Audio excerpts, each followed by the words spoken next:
Aš manau, pirmiausia, reikia atskirti, kas yra būtent patyčia ir žeminimas. Čia turbūt sinonimai, tarkim. Nuo, pavyzdžiui, teisės į nuomonę arba nuo teisės pasakyti pastabą žmogui kokiu nors klausimu. Tai čia yra tikslai skiriasi ir pojūčiai skiriasi žmogaus, kuris tai gauna. Tai žeminimas ir patyčia tai yra nuolatinis dalykas dažniausiai už tai, ko tu negali pakeisti, kas yra susijęs su tavimi iš esmės. Pavyzdžiui, tu esi tamsesnis arba tu esi, nežinau, storesnis.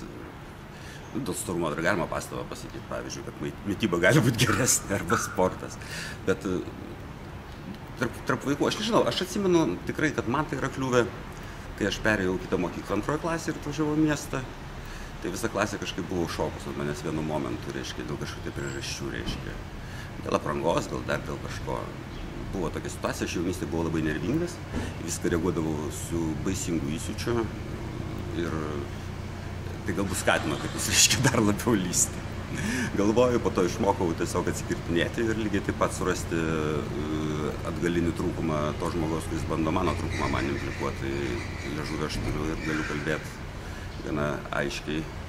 Ir šiaip, jeigu reikia, tai galiu tikrai pats irgi gerokai pažeminti. Bet iš tikrųjų to nemėgstu daryti, nes kai pagalvoju, vis laik lieki pats purvinas, jeigu ant kito tai pasakai. Ir tas jėgos demonstravimas, kuris yra patyčioje kaip toks, jis yra pseudo, nes tas, kuris tyčiojasi iš tikrųjų, tai rodo savo silpnumą. Jis dažniausiai turi užnugarį, dažniausiai turi grupę ir dažniausiai tai daro dėl to, kad jis labai bijo, kad atsisuks prieš jį. Aš gerai atsimenu, kai mano sūnaus darželį atėjo vienas vaikas, kuris buvo arabas šiek tiek, na, turbūt tėvas buvo arabas. Jis buvo tamsesnis ir pas juos tuo metu pasikeitė auklėtoja, prieš tai buvusi labai aiškiai jos laikė ir labai aiškiai jam rodė ir matomai kažkas iš tėvų turėjo požiūrį, tai Lietuva. Ir tie vaikai atnešė tą požiūrį keli ir po to labai lengvai, ypač vaikystėje ankstyvoje, labai lengva vaikus sujungti į tokią grupę, nes jie labai bijo turbūt, kad jie atsidurs žeminamo pusėje ir dėl to jie labai nori jungiasi į grupę, kuri kažką kitą žemina. Ir ten pakankamai griežtai aš kalbėjau su savo sūnum, kad jis nedalyvautų tame reikale, bet ir jisai tvirtina visą laiką, kad jisai niekaip ten prie to neprisideda. Taip kad, nežinau, mano nuomonė, tai ir šitą žmogų laikyti kažko blogesnį, dėl to, kad jis yra kažkoks ir be galo kvaila, pirmiausia, tu nežinai, kuo tai baigsis. Na, vaikai truputį turi galbūt to tokio žvėriško dar instinkto įgimto, tai yra tiesioginės jėgos taikymo prieš kitą suaugus, tada smarkiai pasikeičia pasaulis ir jie staiga paaiškėja, kad stipriausias buvęs vaikas gali pasirodyti pats silpniausias bomžas, o silpniausias buvęs vaikas tapti kokiu nors Billu Gatesu, nes jisai iš veido atrodo tikrai nebuvo stiprus vaikas. Tai, nežinau, patyčia vėlgi, kai buvau armijoje tarybiniai, tai jinai suformavo tokį truputį kitokį požiūrį, tai nes atrodė visą laiką, kad tu esi silpnas, jeigu tu leidi, kad iš tavęs tyčiotųsi. Tai reiškia, ten vėlgi tu turėjai būti labai kietas ir statyti iš savęs kažką didesnio. Tai vadinosi vyriškumo mokykla tais laikais. Ir kažkas net laikydavo. Visi variantai įmanomi. Aš nežinau, vėlgi, vaikus uždaryti visišką tokį idealų kupolą, kuriame jie būtų idealiai saugus. Ten bausti vieną vaiką už tai, kad jis iš kito atėmė žaislą, dažnai būna suaugę, nesiaiškina, kad tas žaislas yra jo ir tas kitas tą žaislą jam atėmė jau ir neduoda ir tada baudžia už tai, nes tas parodė agresiją. Vėlgi būna kvaila dėl to, kad dažniausiai, kai tu vis tiek įžengsi į tą kažkada tai pasaulį, kuriame yra darbas ir kuriame yra konkurencija ir visa kita, tau vis dėlto reikės turėti labai nelegitimiai sakant kiaušus, o normaliai sakant tai turėti užsispyrimą ir labai vidinę jėgą kažkokią, tai atsispirt krūvai dalykų ir krūvą dalykų įvykdyti, taip kad kažkoks stuburas turi susiformuoti, tačiau pati patyčia jinai galbūt, kai kuriais atvejais labai stipriam žmogui ir jis suformuoja stuburą, tačiau tuo pačiu metu jam įdiegia labai daug pykčio. Visai kitas dalykas yra kažkoks aiškinimasis, balansinis. Vaikas turi trūkumą, vaikas turi elgesio trūkumą arba dar kokį nors, tu kažkaip su juo turi aiškintis, tai bendra pirmiausia kaip su suaugusiu ir tiesiog duoti jiems suvokti, tai galbūt, kai jisai niršta, palikti ramybėje pačiam apmastyti, ilgainiui jisai galbūt pakeis savo elgesį, nes tiesioginis žeminimas, kad tu esi toks ir visi susimoka prieš tave, dažniausiai vėlgi sukuria du variantus, arba aš esu be galo blogas ir nereikalingas niekam ir esu labai beprasmis žmogus ir tada jisai pasiduoda ir nežinau, ko tai gali baigtis, arba kitas variantas, aš esu toks, koks esu ir man nusispjauti visus ir tada jis pasidaro labai piktas.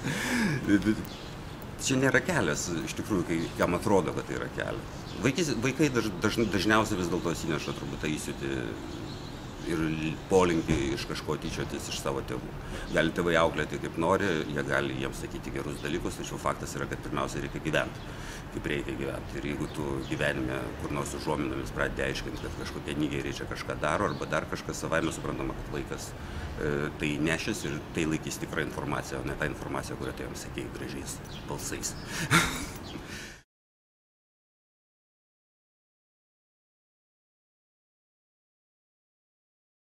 Vaikystėje mane patį, pavyzdžiui, tai daugiau aš atsimenu, kad mane lūpdavo suaugusiai, nepagristai.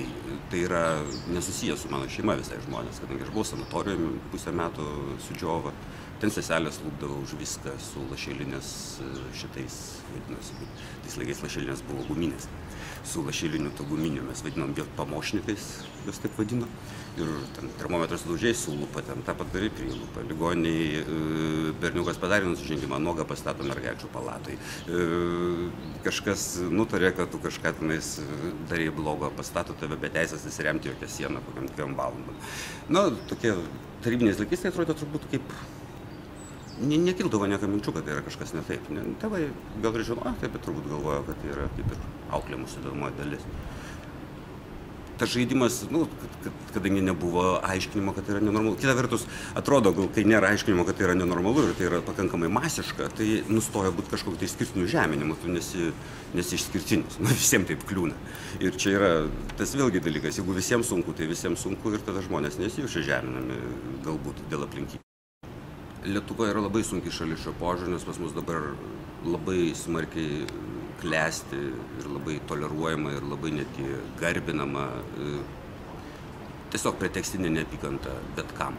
Tai yra neapykanta, jinai susijusi su baime ir jinai suaugusių pasaulyje yra labai plačiai paplitusi.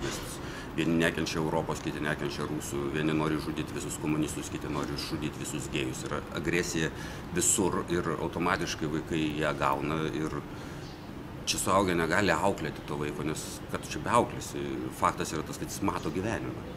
Kurti įstatymus apsaugančius vaikus nuo neigiamos informacijos yra tai ir visiška kvailystė, tu juos apsaugai ne nuo informacijos, o nuo teisės paaiškinimą gauti apie tą informaciją, nes pačią informaciją vis tiek gauna.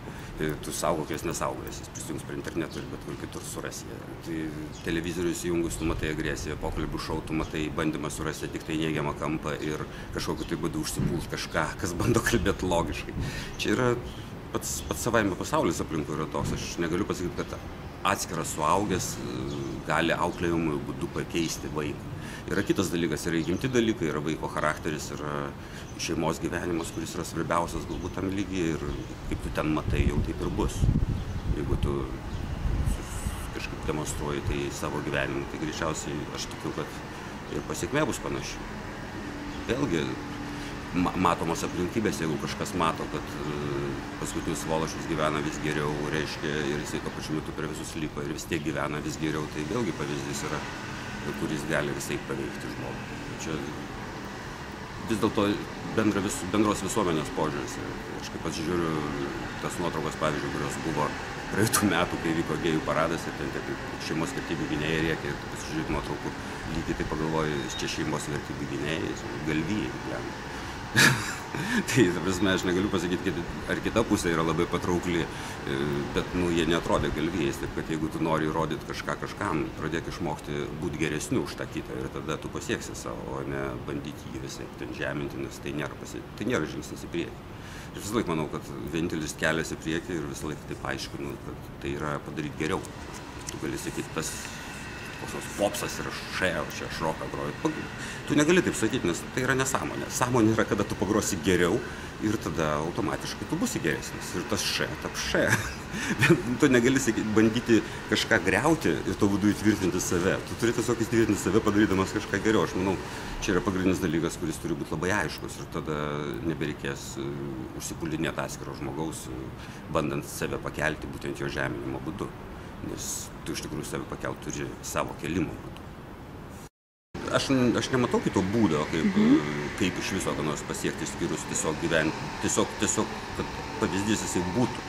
Tu gali vaidinti, tu gali čia pasakot. Aišku, aš suprantu, mokytojo įtaka iš pradinėse klasėse, auklėtojo įtaka darželyje yra labai didelė. Yra praktiškai, stebint mano dukrą, tai yra didesnė negu kad tėvų.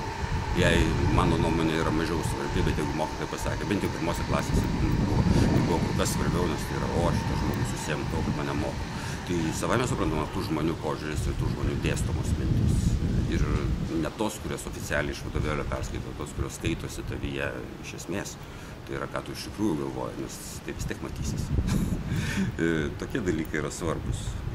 Vėlgi, kaip tu pakeisi dirbtinai vaiką, jeigu nepasikeisi pats. Nori keis pasaulį, keis pirmiau save.